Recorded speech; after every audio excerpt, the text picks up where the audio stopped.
What up, everybody? Today I'm going to show you how you could sew cargo pockets. It's different than my previous cargo pocket tutorial. That one was a patch pocket with a flap on top. It stays flat. It's usually found on the back of jeans or on a coat. This one's an expanding cargo pocket. So it has all these tucks and folds. So it's flat and flush when there's nothing in it, just like the other cargo pocket. But once you start putting items in it, it starts to expand. And that's why they're usually found on the side of cargo pants, which I'm building a DIY kit for. I'm making a tutorial for it. It's going to come with all the fabric and supplies you need to make your own pair of pants. If you want early access to that, you can sign up to my newsletter in the link below, because they always get early access to my kits and tutorials. Besides that, let me show you how to make cargo pockets.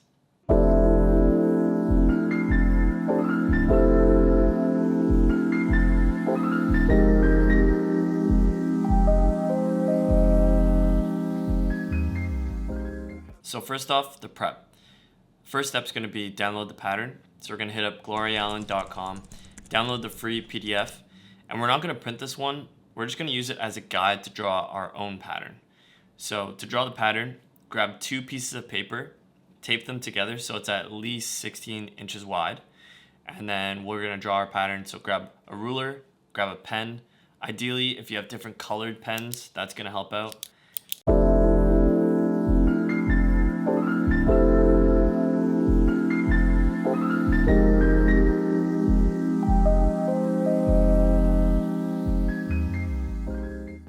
When you're done, it should look something like this. Make sure to include the panel number and the cut instructions so that it matches the video instructions. And I have different colored lines here for the sew and fold lines, but if you have only one color, you could do it like this and have one as a dash line to distinguish between the two. And then it seems like a minor detail, but labeling the front, middle, and rear will actually really help with the instructions. Then grab some scissors, some craft scissors, and cut it out. And also cut out the notches.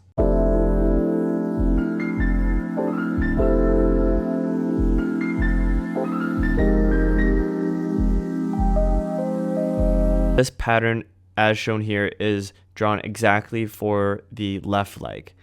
If you're to do the left and right leg, you'll want to flip the pattern over so that the right leg is reflective, and the notches will help you find the sew line and the fold line when the pattern's flipped over.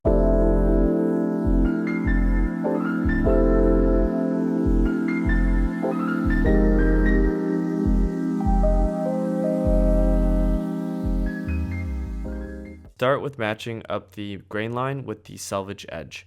This ensures that when the pocket and flap panels are matched up together, the weaves will match in the same direction, and so that they'll match the pants as well. Cut out your fabric based on how many pockets you plan to create. It's important to follow all these steps exactly because there's a specific order that produces this result. As a quick overview, there'll be basically 3 batches of lines. Batch A, Batch B, and C. A is going to be for the tuck lines that make this pocket expand. B is going to be for the top lip of the pocket. And C is going to be to fold the seam allowance to be able to sew them onto your pants. Put panel 2 to the side, and let's start with panel 1 with the right side on top. The way to differentiate the right side from the wrong side is the right side usually has the finish you want. It might be a bit shinier or has these more defined diagonal weaves. Versus the wrong side, it's usually a little bit more rough and not as defined lines as the right side.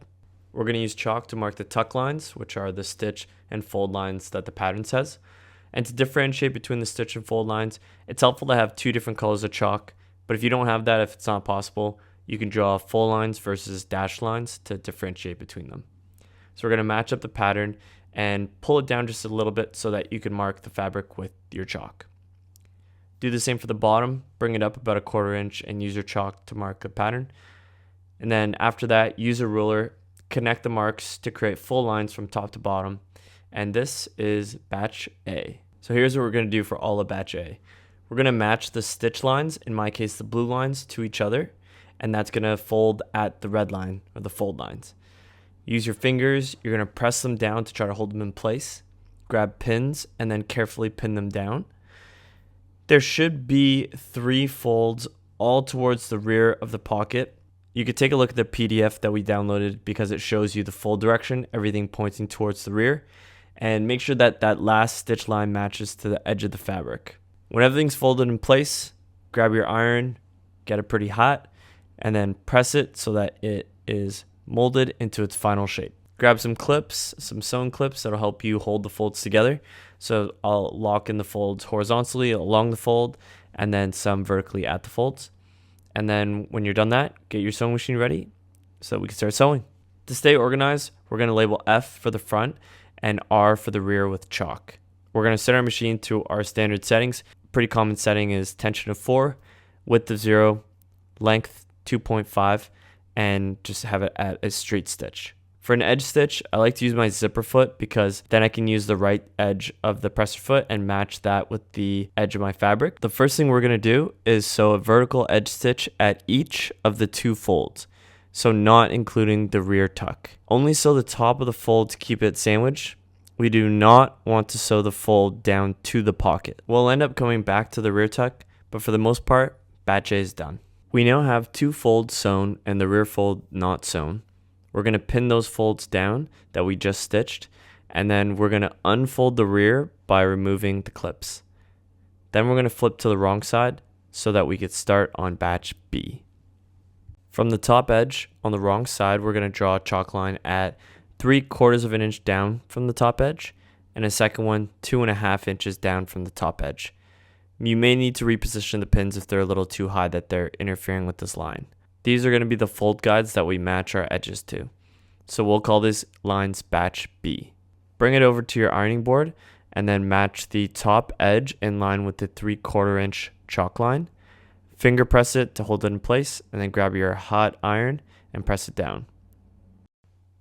When that's complete, bring the folded edge in line with the 2.5 inch chalk line and press it again. So now this is going to hide our raw edge, so we're going to have a nice clean top of the pocket. And then this is a reminder that the rear edge or the rear tuck is unfolded while we're doing all this.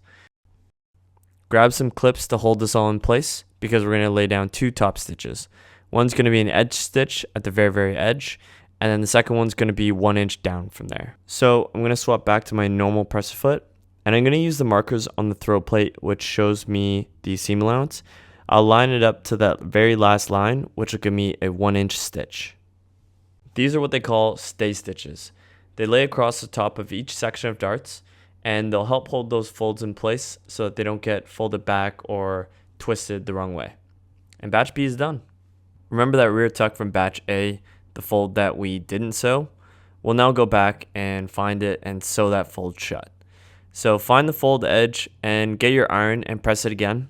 It's also a good time to just repress all your folds. Then we're going to lay down some stitches. We're going to do a vertical edge stitch at the rear fold. So I'm going to switch back to my zipper foot, and we're going to sew right up to the edge, only sewing the fold, not the bottom flap. Now it's time to add some bar tack stitches to really hold it in. Bar tack stitches are these really narrow stitches that are used typically in high areas of stress as extra stitching reinforcement. So the stay stitches here are holding the fold, but if they're under constant use, and these stitches could easily come undone. So by adding some bar tack stitches, we'll add some reinforcement to really hold it in. So to set ourselves up for this, I'm going to go back to my sewing machine settings, keep the tension at 4. I'm going to have the width to 1.5, the length at 0.1, and I'm going to change it to a zigzag stitch. I'm also going to switch back to my normal presser foot because I'll be doing a zigzag. We're going to do 2 bar tack stitches horizontally on the front fold and the middle fold, and then we're going to do one on the rear fold vertically, but just on the fold, not on the bottom flap. These are very narrow stitches, and you're only laying down about 1/2 inch of them, but it'll keep the pocket intact when you're moving items in and out of it consistently. For the vertical bar tack, we're going to start from the bottom and sew towards the edge. If you start from the edge down, there's not much fabric underneath the presser foot for the feed dogs underneath to grab. But if you rotate it around so that we sew towards the edge, now there's more fabric for the feed dogs to grab, hence a smoother feed.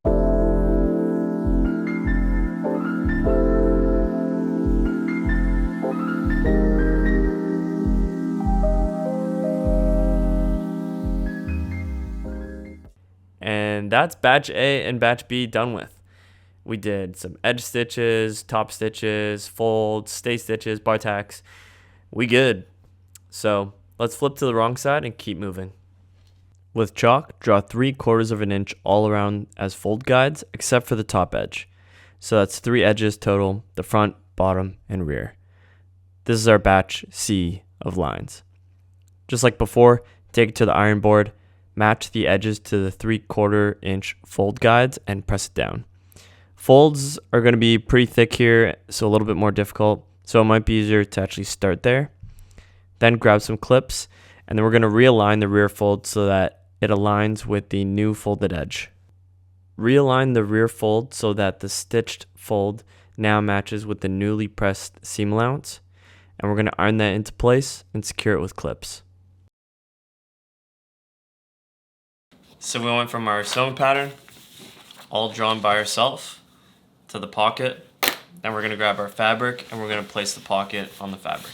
For the placement of the side cargo pocket, we'll start by folding the rear flap in and clipping it shut. Clip all around the edges to keep the seam allowances tucked away. We're going to place the pocket on the fabric, and here's a close-up of why that grain line matters for both the pants and the pockets. And then grab your pointy little pins and pin the entire pocket down completely. Once pinned, use chalk to outline the corners. On the rear side, we want to isolate the bottom panel to be sewn down. So we're going to remove the clip and the pins. We're going to lift the upper rear fold and then match that bottom rear flap to the corner chalk outline. And once that's matched up, we're going to pin it down. With the top and bottom corners pinned down accordingly, we're going to go and do an edge stitch on that bottom flap. We're only going to stitch vertically.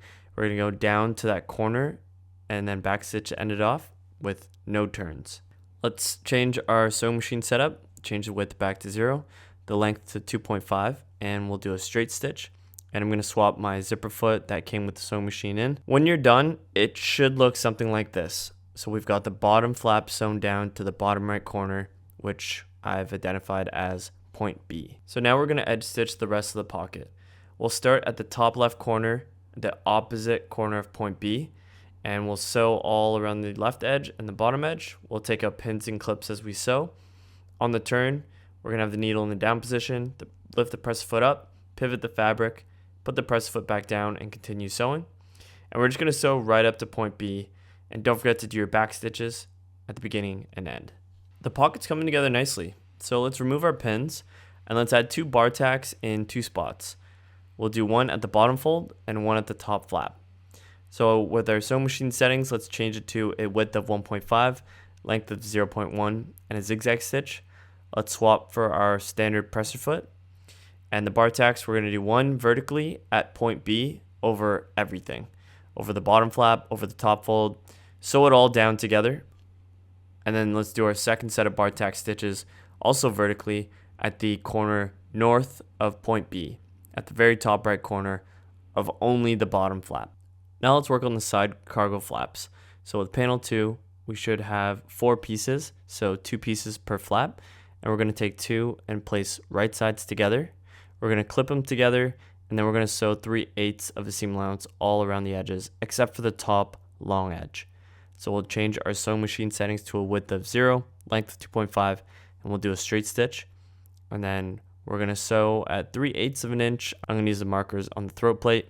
And then a reminder, don't forget to back stitch at the beginning and the end, and to pivot on your turns. And when you're done that, we want to trim the corners. You don't want to cut too close to the stitches, but this will help reduce the bulk when we turn it inside out.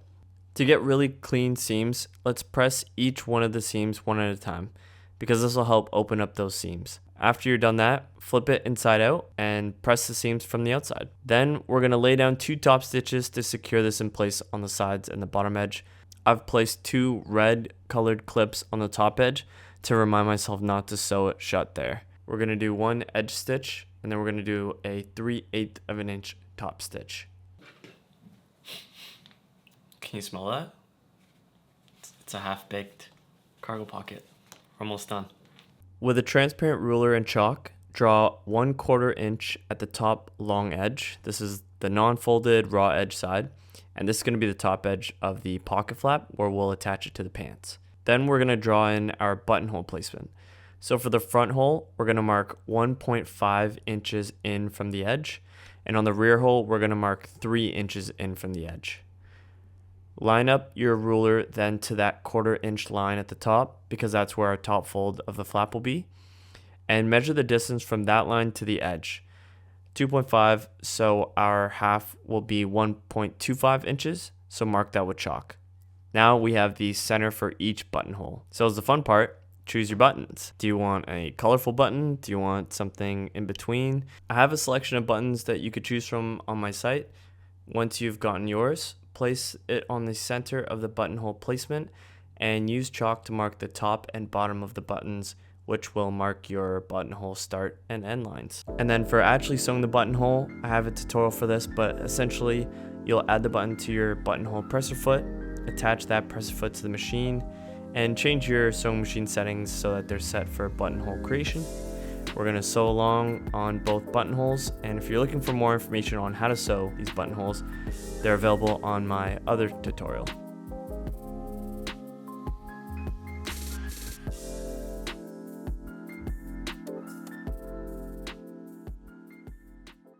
Now we're going to attach the flap to the pocket. So draw a line with chalk 1/4 inch above the cargo pocket. We're going to line up the raw edge of the rear cargo pocket flap with that chalk line, and we're going to pin it down. Change our sewing machine settings to our typical straight stitch, so width of 0, length of 2.5, and a straight stitch, and we're going to sew 1/4 inch seam allowance.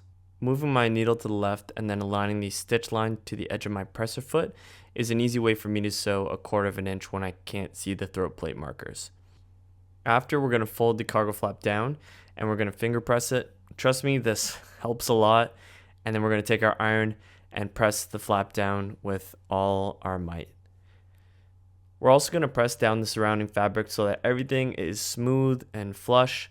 And then we're going to create a 1/4 inch top stitch at the top edge of the flap. We're then going to lay down 2 bar tack stitches horizontally, connecting the 2 top stitches, and they'll be 1/8 inch from the edge. So switch that needle back to the middle position, make your width 1.5, length 0.1, and change to a zigzag stitch.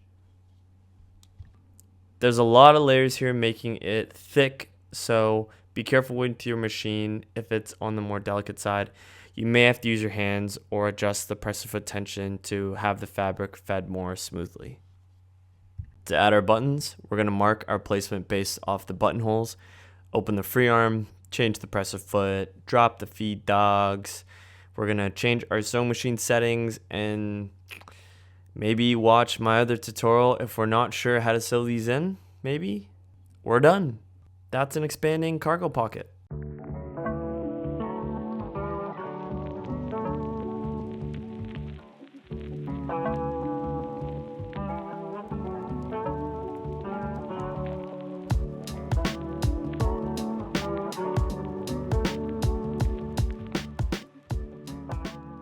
Easy peasy. The next tutorial is going to be the cargo pants, so check your emails for that. And until next time, peace.